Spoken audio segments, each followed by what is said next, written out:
पानी की बहुत किल्लत है।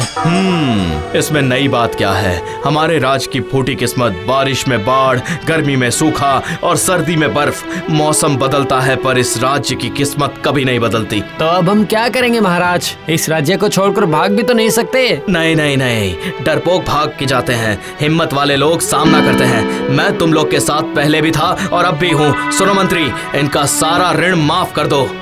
जी महाराज। लेकिन खेतीबाड़ी, उसका क्या होगा? चलो चलो, आज से हम सब एक साथ मिलकर इस परिस्थिति का सामना करते हैं। एक दिन में तो नहीं होगा पर एक ना एक दिन हमें सफलता जरूर मिलेगी।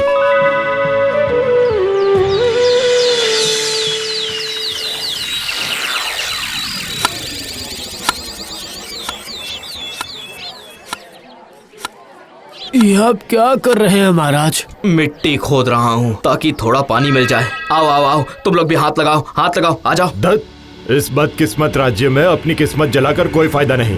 बेटी को लेकर कहीं और चला जाता हूँ, उसमें भी काफी खर्चा है। इतने पैसे कहाँ से आएंगे?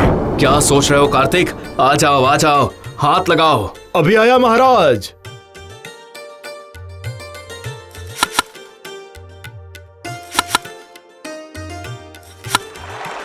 मिल गया पानी मिल गया।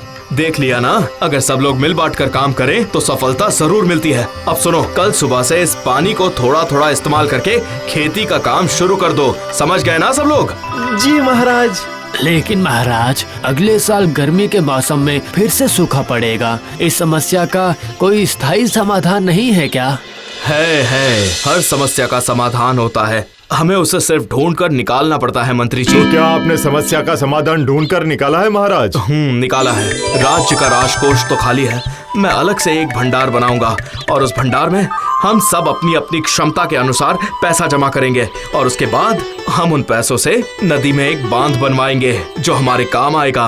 बारिश में उस बांध के पानी को जमा करके पूरा साल इस राज्य में खेती की जाएगी। वाह, इससे बारिश में बाढ़ भी नहीं आएगी और गर्मी से सूखा पड़ जाए तो पानी की तकलीफ भी नहीं होगी। जय महाराज की जय, जय महाराज की जय। भंडार, ये तो बहुत पैसे हैं। सच में ये पैसे ही मेरा और दिया का भविष्य बना देंगे।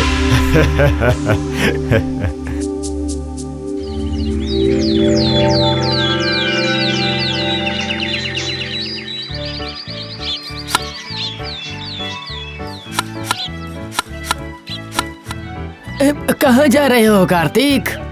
जरा अपनी बेटी को देखकर आता हूँ काका।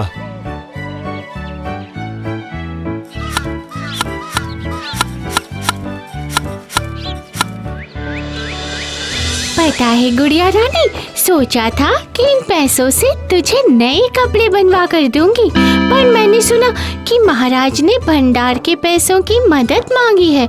मैंने तय किया है ये पैसे मैं उस भंडार में दान कर दूंगी। बिल्कुल नहीं दिया, वो पैसे सिर्फ हमारे पैसे हैं। क्यों पापा?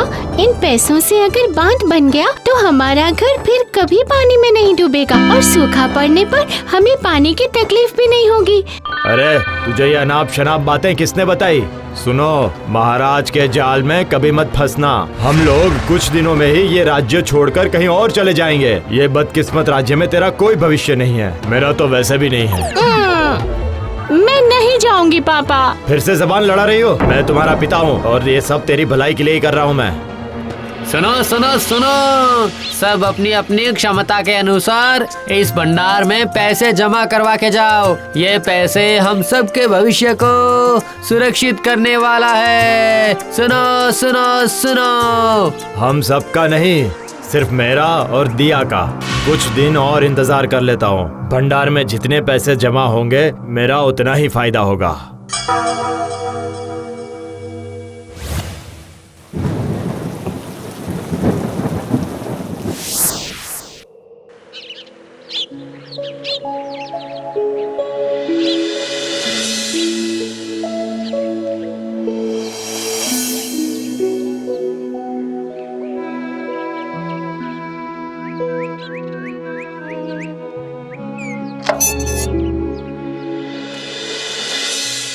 गर्मी खत्म, बारिश खत्म, अब सर्दी आ गई है। इतने दिनों में तो भंडार में बहुत सारे पैसे इकट्ठा हो गए होंगे मंत्री जी। जी बिल्कुल हो गए हैं महाराज। प्रजा ने दोनों हाथ खोलकर पैसे दान किए हैं। ठीक है, ठीक है, सर्दी खत्म होने दो। वसंत के आते ही इन पैसों से बांध का निर्माण किया जाएगा और उसे जल्दी बना दिया जाएगा, तभी आने वाली बारिश में पानी जमा हो पाएगा। ऐसा ही होगा महाराज। नहीं, और देर करना सही नहीं होगा। आज रात को ही इस भंडार को लूटकर दिया को लेकर दूसरे राज्य में भाग जाऊंगा।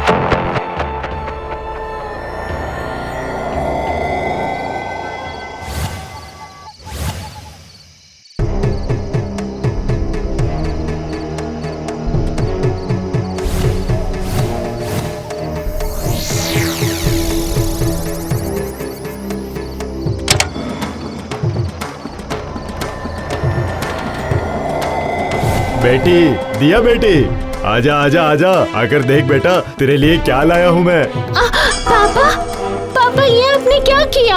आखिरकार आपने सबके दान किए हुए पैसों की चोरी की पापा। चुप, तू मुझे सिखाएगी क्या करना है मुझे? आज रात को ही हमें ये राज्य छोड़कर भागना होगा और मैं ये सब तुम्हारे भविष्य के लिए सोच कर रहा हूँ। इतने सारे पैसे, इतने पैसे। पापा, मेरी गुड़िया पापा, मेरी गुड़िया रह गई पापा। तुझे मैं इससे महंगी गुड़िया खरीद कर दूंगा। चल, जल्दी चल।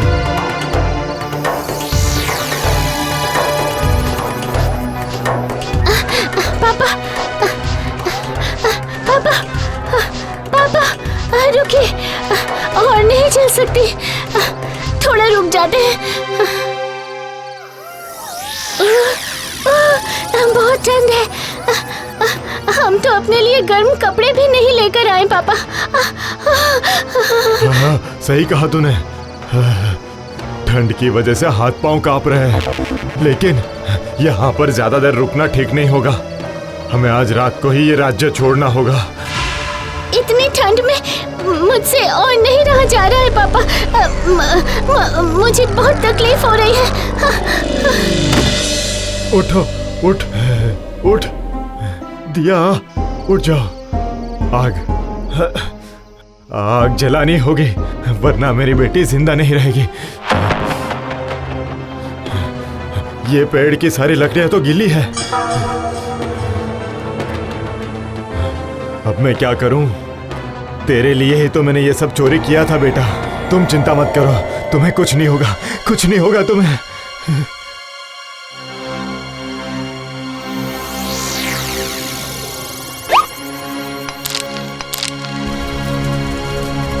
पापा, यही हूँ बेटा। अब कैसा लग रहा है तुम्हें? अच्छा लग रहा है पापा। आग जला कर ही रखिए, आग जला कर रखिए। चिंता मत करो बेटा, पूरी रात आग जला सके उतने पैसे हैं हमारे पास। मेरी फूटी किस्मत। अब पैसे जलाकर अपने पापों का प्रायश्चित कर रहा हूँ। अब क्या होगा पापा? सारे पैसे तो खत्म हो गए। तो क्या हुआ? मेरी बेटी तो ठीक हो गई ना। पापा के लिए सबसे पहले उसकी संतान होती है बेटा। तो फिर चलिए पापा, हम अपने राज्य में वापस चलते हैं। हमारे राज्य में कितने सारे पापा हैं बताइए, जिनके बच्चे बाढ़ में तकलीफ पाते हैं, सूखे से तकलीफ पाते हैं। इन सब के कष्ट दूर करने के लिए ही महाराज ने इस भंडार को बनाया था पापा। मुझे माफ कर दो बेटा, मैंने एक स्वार्थी आदमी की तरह सिर्फ अपने परिवार के बारे में ही सोचा। मैं तुझसे वादा करता हूँ, आज से तेरे पापा इस राज्य के किसी भी बच्चे को कोई तकलीफ नहीं देंगे, कभी नहीं बेटा।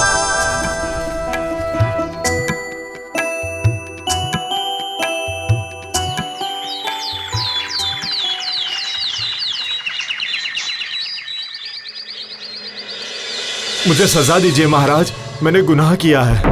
मैं तुम्हें सजा देने वाला कौन होता हूँ कार्तिक? ऊपर वाले ने तुम्हारी आंखें खोल दी हैं। आज से मैं बिना पैसे लिए बांध निर्माण का काम करूंगा महाराज, वादा करता हूँ। मेरे शरीर की पूरी ताकत लगाकर बांध निर्माण करूंगा और आपका सपना मैं जरूर पूरा करूंगा महाराज। तुम अकेले नहीं, हम सब मिलकर काम करेंगे, हम सब मिलकर काम करेंगे। हार जीत की ना सोचें। बिल्कुल सही कहा तुमने।